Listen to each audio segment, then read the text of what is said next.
Hello, everyone. My guest today is Alison Taylor. She does like talking about SaaS, healthcare growth, insurance, billing, pricing, churn, customer service, sales, and human behavior. Basket of expertise all in one. She's lucky to live a life that allows her to talk about all of these things every day as co-founder of a company called Jane. Alison, are you ready to take us to the top? Yeah. All right. So the URL is Jane.app.com. Tell us what the company does and what's your revenue model? How do you make money? Yeah, we're a SaaS company. I don't know how broad your listeners They're are. all SaaS. They know SaaS. All SaaS. Okay, Yep. Fantastic. So I can talk in acronyms. Yes. And no one's going to hate me.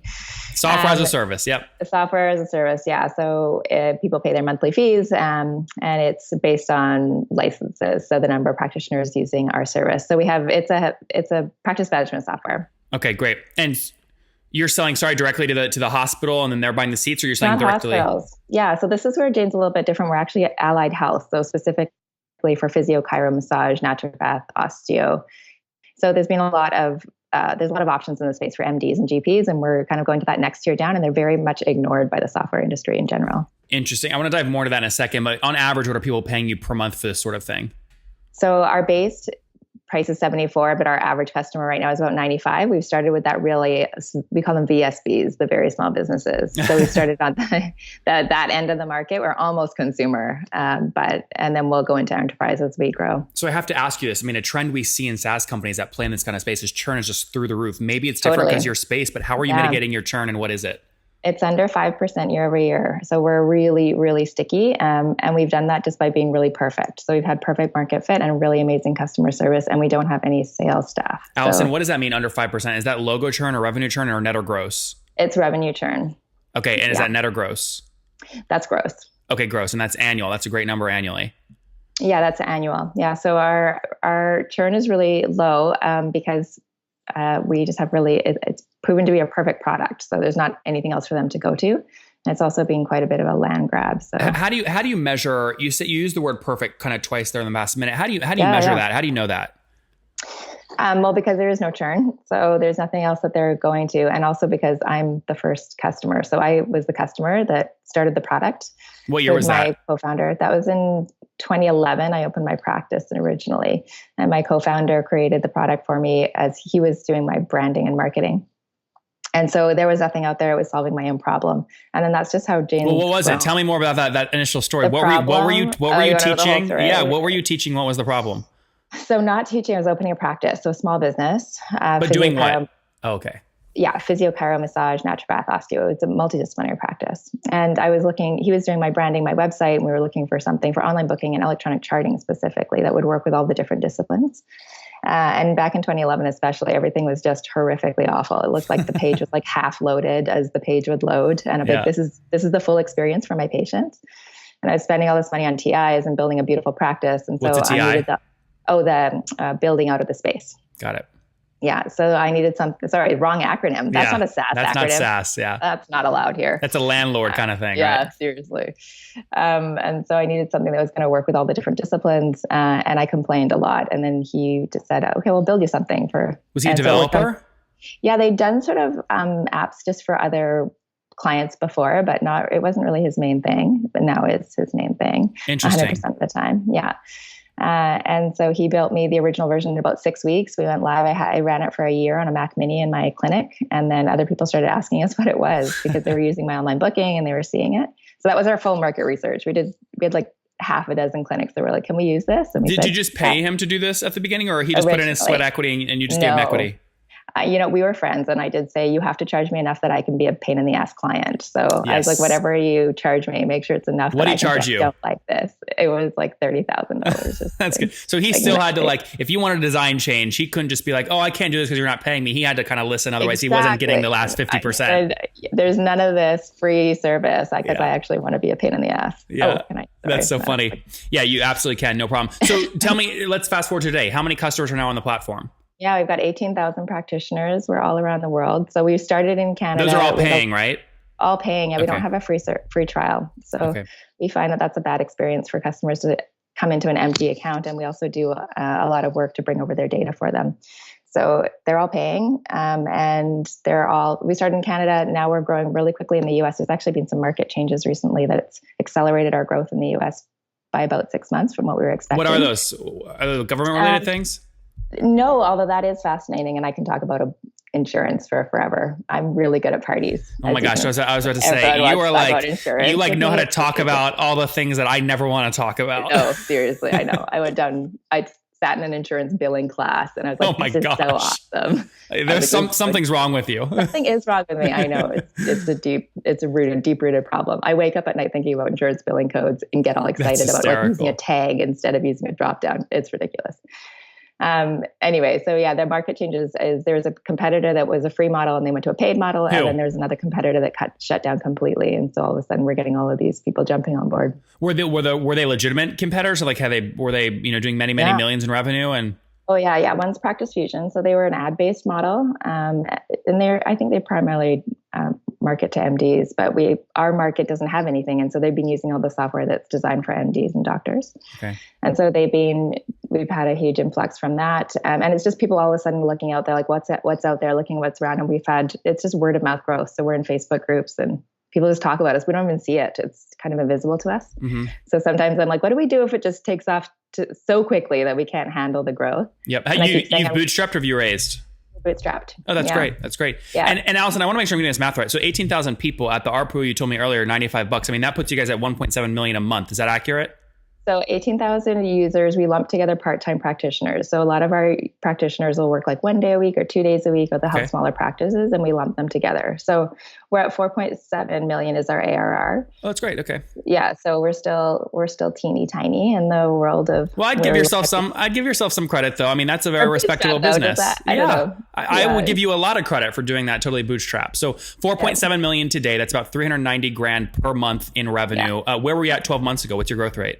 We've doubled. So 105%, I think, was our revenue increase last year, and same with the year before. So we're hoping to get to 100% again this year. Yeah. So March 2017, you're doing somewhere around called 180 grand, and you've again more than doubled that.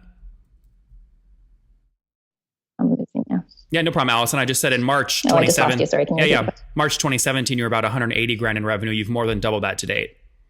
We have, yeah. Yeah. And what's your goal for this year? Our acquisition rate's increasing too. Sorry? What's your goal for this year? To double again. That's great. It's tough. We can do it. It's tough. It's good. I love it. You were just telling me about your acquisition rate. Tell me more about that. What's it decreased to? It's increased. Oh, it's increased. So yeah, it's increased. What we want to see is a diversification from geographies as well as disciplines. And that's how our TAM gets to be big enough to be worthwhile. So last year, actually, we spent the year building out our software to accommodate US insurance, which is a little bit different than Canadian insurance. And we're like, this is the play. If it doesn't work in the US, our TAM is just too small. Like all of Canada is the size of California. Yeah. So then we're a lifestyle business, which is fine. We could have gone in that direction.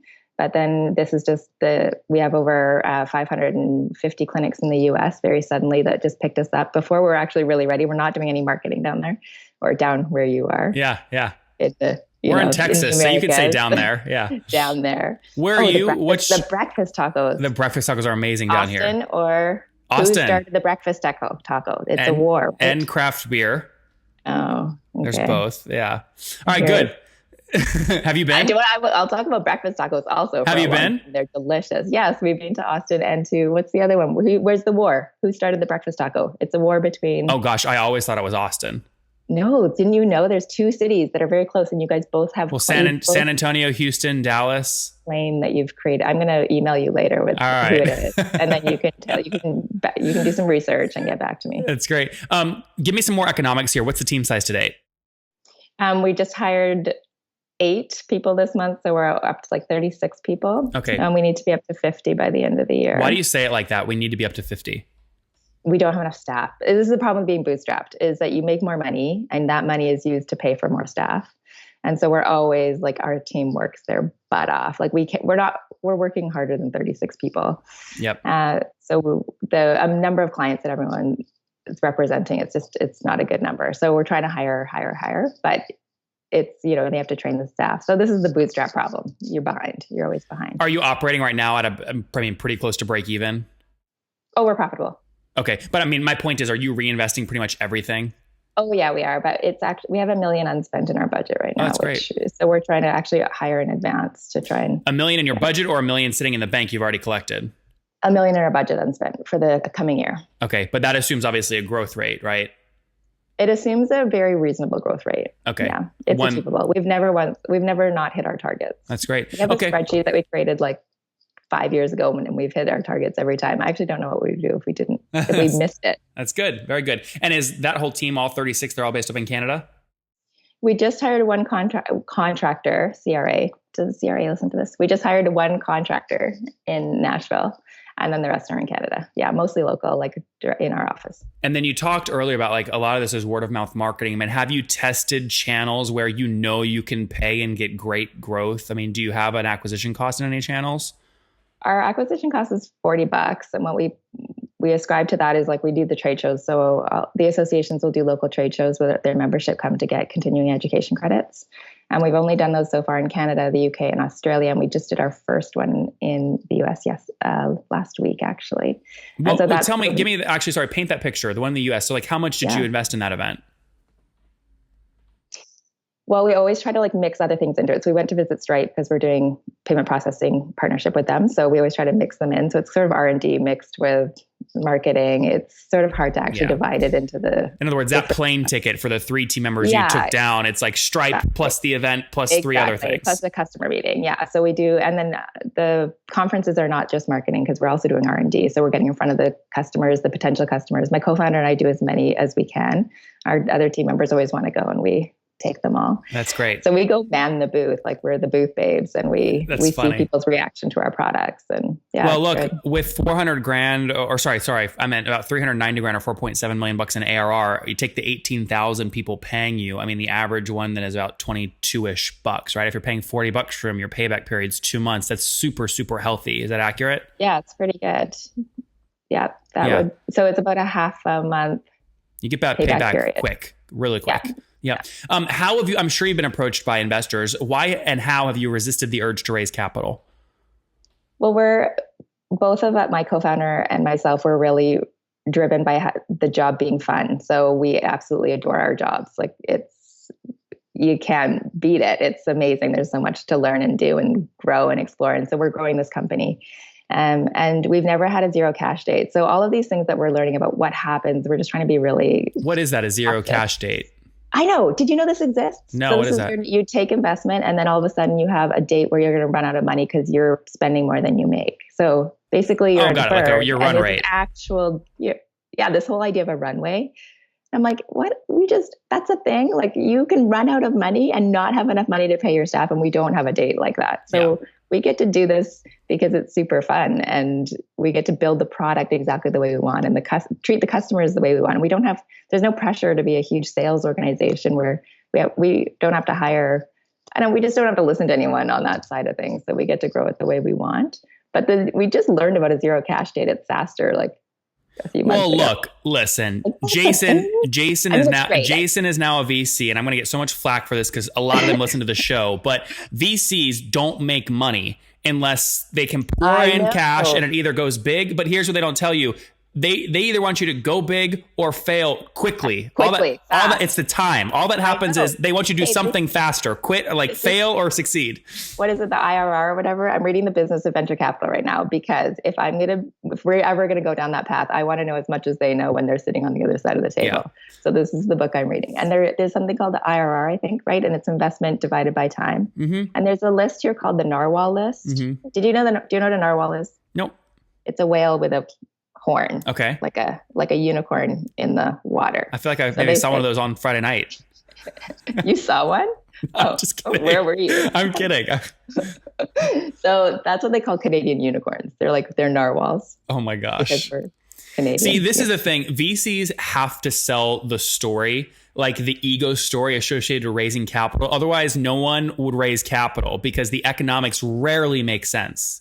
Totally. I understand. I get it's a job. They're taking money from someone, they're LPs, and they're having to make a return on that. I mean, it makes complete sense why they're doing it the way they're doing it. Yep. It's just, do I want that for my business? That's right. Realistically, I actually have the exact same goal as a VC. I want to grow this thing huge. Yep. So bringing in a VC on board, I don't know, it wouldn't change it as long as everything is going well. So then I want to know what happens when it doesn't go well. Do I hate my job now? It's faster. That's the thing. Like all the extra money will do is make whatever you're doing happen faster, either fail or succeed. We don't have a coin operated model. We don't have a put $1 million into these sales reps. Yeah. We have a word of mouth growth. So we don't have a tested, so we put it all into product market fit. That like, we know what we would do if we took investment, and we think about it all the time. And we do get like 6 emails a day from, different, I don't know how you're supposed to choose. We got an email, we had a call with Bessemer and I had no idea who they were. Mm-hmm. And I'm on the call and people after like, Bessemer, you were talking to Bessemer. I'm like, I don't know who that is. Like, yeah, I mean, so naive. I think, by the way, I think going into those calls totally naive is actually, even if you know everything, is actually a great way to do it, because then they're always feeling like they have to convince you and you hold all the leverage, which you do. But look, I mean, all those firms are wonderful and some of them can add real interesting kind of strategic components. Like, for example, your space. I mean, I wonder why a company like Booker, right, hasn't like partnered with you hardcore. They not Booker, but MindBody just bought Booker. MindBody. Yeah, just bought Booker.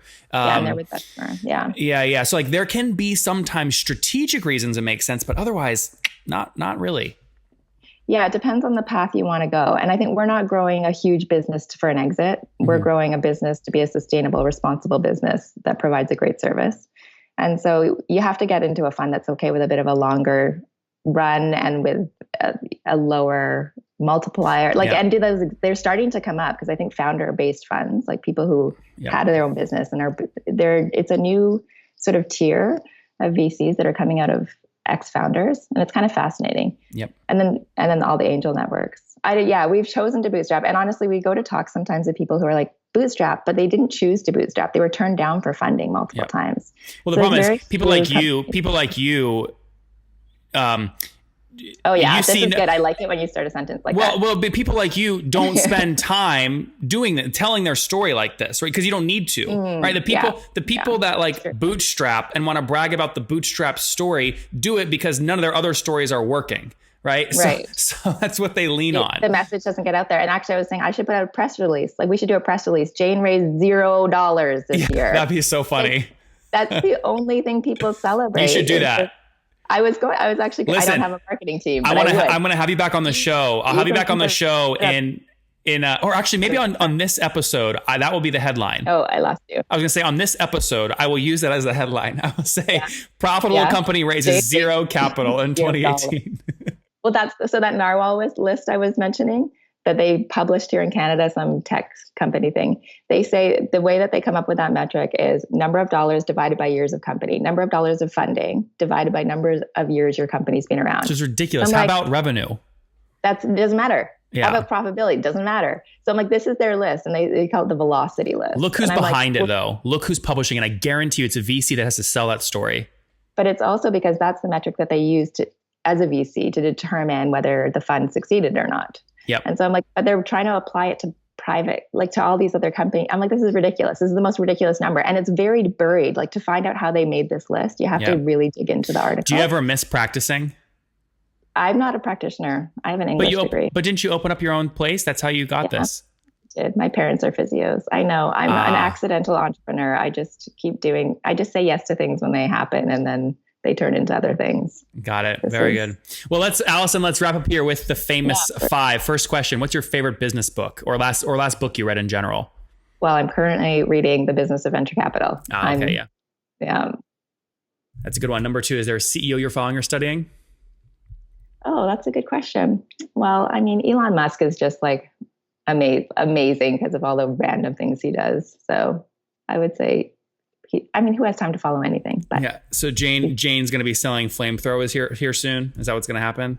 Well, I'm interested. I want to know more about his rocket that gets me places really quickly because I'm like always late for everything. That's funny. Number 3, besides your own, what's your favorite online tool for building the business? Besides which one? Besides your own.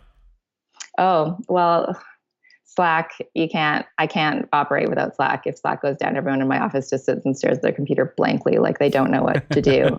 It's also, we're actually starting a remote team. So it's building culture remote, and it's a huddle, and it's amazing. I don't know how people operate without it. Number 4, how many hours of sleep do you get every night? Oh, it depends if I'm on a work trip or not on a work trip. Average. Between 4 and 7. Okay, that's probably good. So we'll say 5.5-ish, right? Yeah. Okay. All right. Last few questions here. Married, single, have kiddos? I got 3 little ones. Aw. Yeah. Well, they're not that little. 10, 9, and 6. Okay. And separated. Okay. So single. And do you mind me asking how old you are? I'm 36. 36. Last question. Take us back 16 years. What do you wish your 20-year-old self knew? Oh, I don't do regret, or I don't. No, it's not a regret. It's not something you regret. It's just something you wish you knew back then. That it's okay to be me. Like, I'm different and that's fine. Like, I don't have to be a girl like every other girl. I was going to say, turn your head real quick. I love this haircut. Turn it all the way around. Is there anything on the back or just the side? No, it's the side. Do you think I should get Jane shaved into there then? I think that would be so cool. Why did you make the decision to only shave one side versus both? Oh, because then I can flip it and grow it out if I want. Oh, interesting. Forward thinking. Wow, yeah. Look at this. This is that the hair pro forma. Guys, there you have it from Alison. Fun character building Jane.app out of her own need back in 2011. So many years ago, launched her own venture and then said, why doesn't anyone have this? Complained enough, convinced someone else with 30 grand to basically build this application for her. Since then, they've scaled to over 18,000 customers, $4.7 million in ARR. They've doubled year over year. So doing about 2.5 million about a year ago, under 5% gross annual logo churn. So super healthy economics. When they do pay to acquire customers, CAC is about $40. So 2-month payback, really healthy with our team of 36 in Canada and now expanding remote into the US as well. Alison, thank you so much for taking us to the top. Yeah, of course.